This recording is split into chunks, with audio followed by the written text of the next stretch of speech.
जबकि अनुसूचित जाति व जनजाति समुदाय के लोगों का वर्गीकरण का एकमात्र मूलभूत आधार सामाजिक गैर बराबरी अर्थात छूत पात रहा है।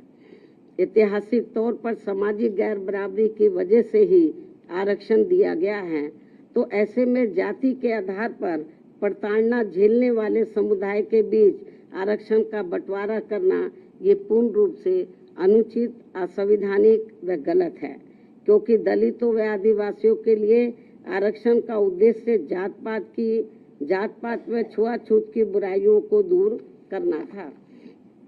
साथ ही दिनांक 1 अगस्त 2024 के माननीय सुप्रीम कोर्ट के निर्णय अनुसार अब राज्य सरकारें अनुसूचित जाति व जनजाति का उप वर्गीकरण कर सकते हैं, जो कि असंवैधानिक है एवं उचित नहीं है। इतना ही नहीं बल्कि अनुसूचित जाति एवं जनजाति समुदाय का उप वर्गीकरण जिसे माननीय सुप्रीम कोर्ट ने अनुमति दे दी है, इसे अब राजनीतिक दलों द्वारा राजनीतिक हथियार के रूप में उपयोग किया जाएगा।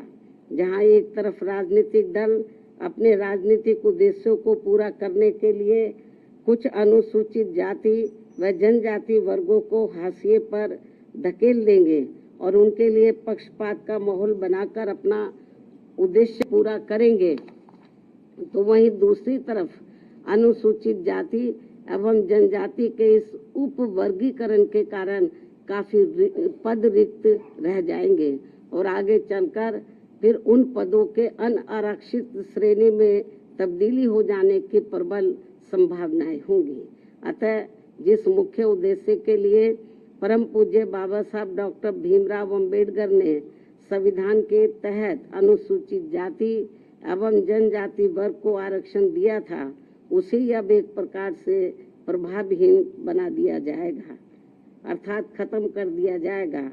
वैसे भी खासकर बीजेपी, कांग्रेस व समाजवादी पार्टी आदि हमेशा से ही एसटी वर्गों को मिल रहे आरक्षण के विरुद्ध रहे हैं और इसलिए इनके वकीलों ने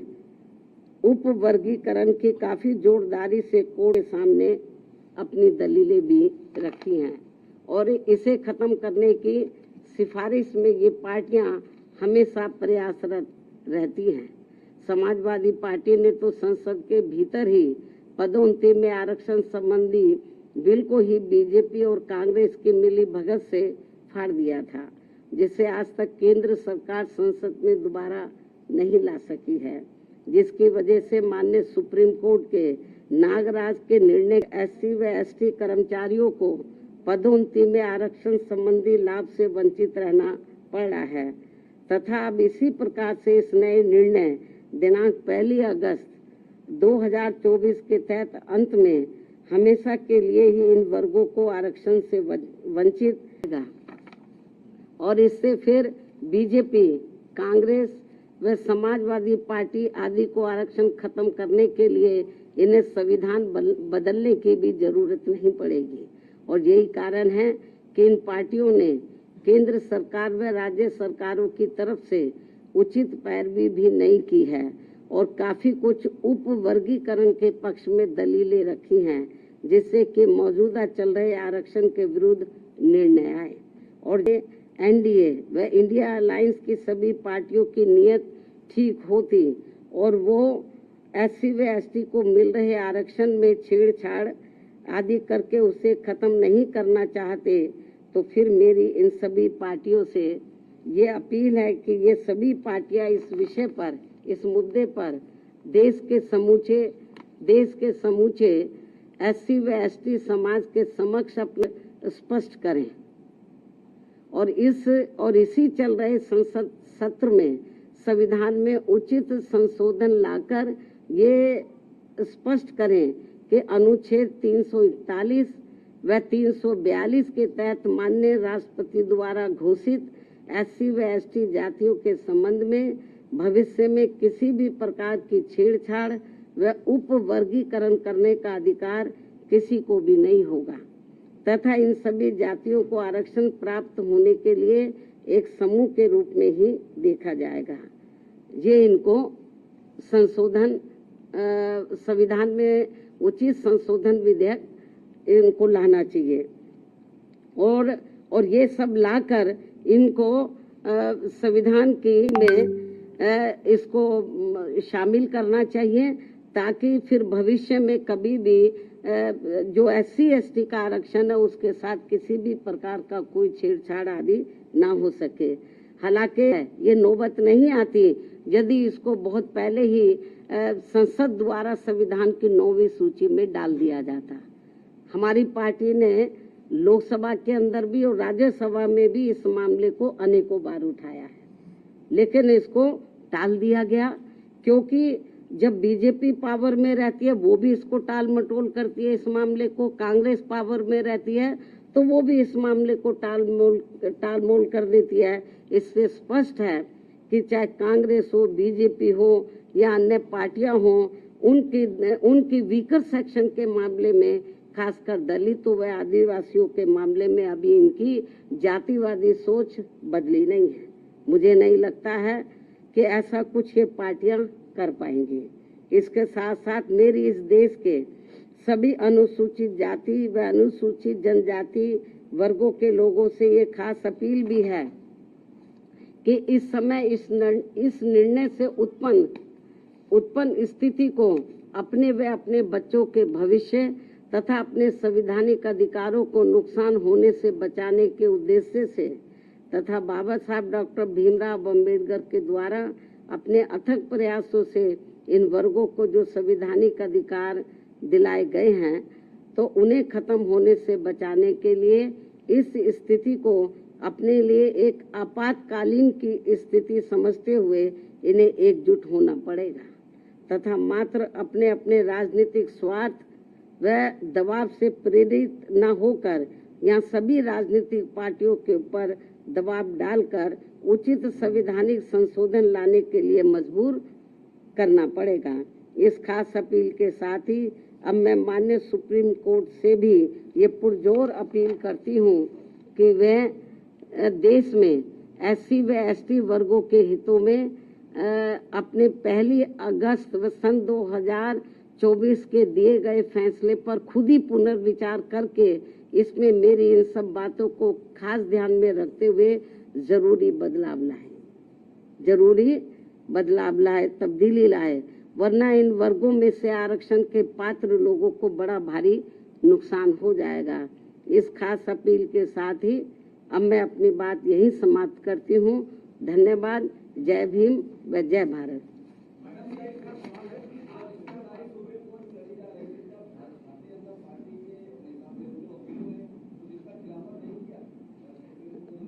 नहीं, उसका खिलाफत इन्होंने नहीं किया। वो पूरा उन्होंने तो बल्कि इस मामले में वो ऐसी दलीलें रखते रहे कि जिससे माननीय सुप्रीम कोर्ट को ये फैसला देने में उनको और मदद मिल गई। चाहे तो कांग्रेस की ओर से वकील खड़े हुए या सरकार की ओर से खड़े हुए हों, इन्होंने एक प्रकार से माननीय सुप्रीम कोर्ट की मदद ही की है इस मामले में। तो इससे जाहिर हो जाता है कि इनकी इंटेंशन सही नहीं है और ये लोग SC और ST को जो रिजर्वेशन मिल रहा है इसको सीधा खुद ना खत्म करके माननीय कोर्ट के जरिए, जुडिशरी के जरिए ये इसको खत्म करना चाहते और इसमें ये लोग काफी हद तक कामयाब भी हो गए हैं और हमारी पार्टी इसको लेकर बड़ी चिंतित है।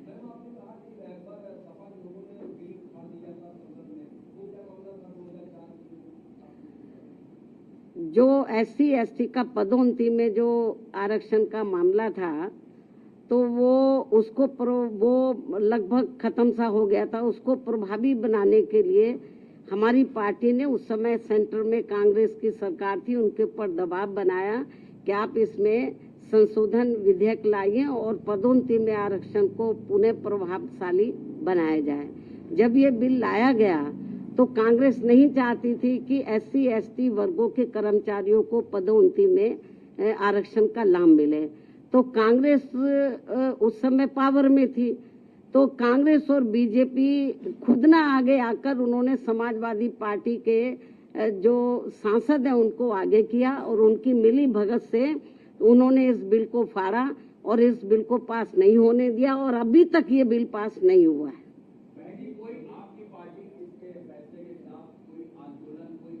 नहीं, अभी आंदोलन मैं आपको जो बताया ना कि हम लोग तो बीजेपी कांग्रेस को ही कोस सकते हैं, क्योंकि इनको इनके वकीलों को सही पैरवी करनी चाहिए थी, सरकार को सही पैरवी करनी चाहिए थी। हमने माननीय सुप्रीम कोर्ट से मीडिया के माध्यम से हमने उनसे अपील की है आज कि वो अपने इस फैसले पर पुनर्विचार करें, इस फैसले को बदले, वरना इस देश में जो करोड़ों दलित और आदिवासी समाज के लोग हैं, तो जिनको अपने पैरों पर खड़े करने के लिए परम पूज्य बाबा साहब डॉक्टर अम्बेडकर ने जो इनको आरक्षण की सुविधा दी थी, यदि ये खत्म हो गई तो बड़ा मुश्किल हो जाएगा। और जो लोग ये कहते हैं कि एससी में या एसटी में जो जातियां मजबूत हर मामले में आर्थिक तौर पर मजबूत हो गई हैं, तो उसमें से मैं समझती हूँ मुश्किल से 10 या 11% लोग ही मजबूत हो गए होंगे, बाकी 90% लोगों की हालत तो बहुत ज्यादा खराब है। लेकिन माननीय सुप्रीम कोर्ट के इस फैसले से जो लगभग 90% लोग जिनको अभी आरक्षण की जरूरत है, तो वो तो और ज्यादा पिछड़ जाएंगे, उनको ये आरक्षण अब मिलेगा नहीं। इस निर्णय के अनुसार यदि उन जातियों को निकाल दिया जाएगा, बहुत बुरा हुआ है ये। और केंद्र और जबकि बीजेपी को चाहिए, वो अपने आप को कहते हैं कि हम एससी एसटी समाज के हिमायती हितैषी हैं, उनको चाहिए पहली बात तो इस केस की पैरवी उनको सही तरीके से करनी चाहिए थी, उन्होंने नहीं की। कांग्रेस ने बेबी ढुलमुल रवैया अपनाया। ऐसी स्थिति में मेरा बीजेपी की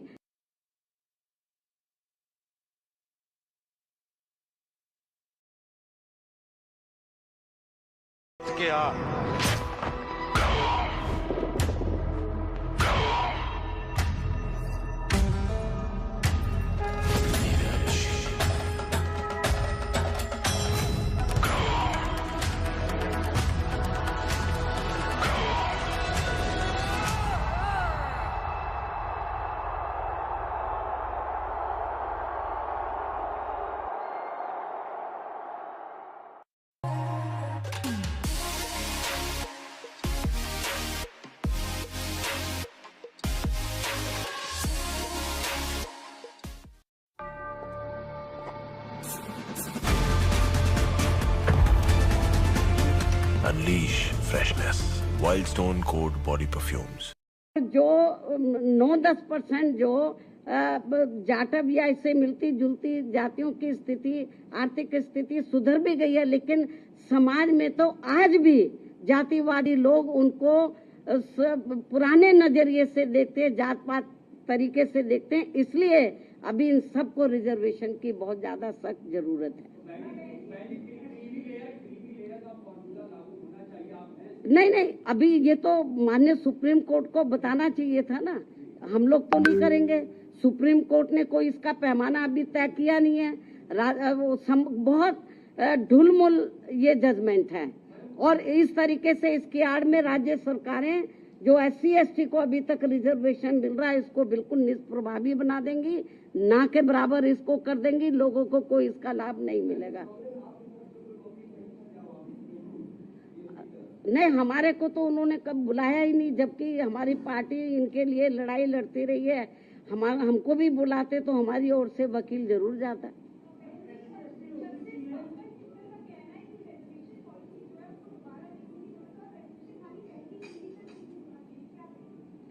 भाई मैं आपको बताया कि ठीक है, आप आर्थिक नहीं, जो एससी एसटी के लोग हैं इनको जो रिजर्वेशन मिला है, जो शैक्षणिक सामाजिक और आर्थिक गैर बराबर हैं, इस आधार पर मिला। तो सामाजिक जो दृष्टिकोण है इन वर्गों के मामले में वो अभी लोगों का बदला नहीं है, इसलिए इनको अभी रिजर्वेशन मिलना बहुत जरूरी है। ठीक है भाई, आप लोग तो बार बार एक ही चीज को जिसका जवाब मैं दे चुकी हूँ, उन्हीं को ही बार बार पूछ रहे हो।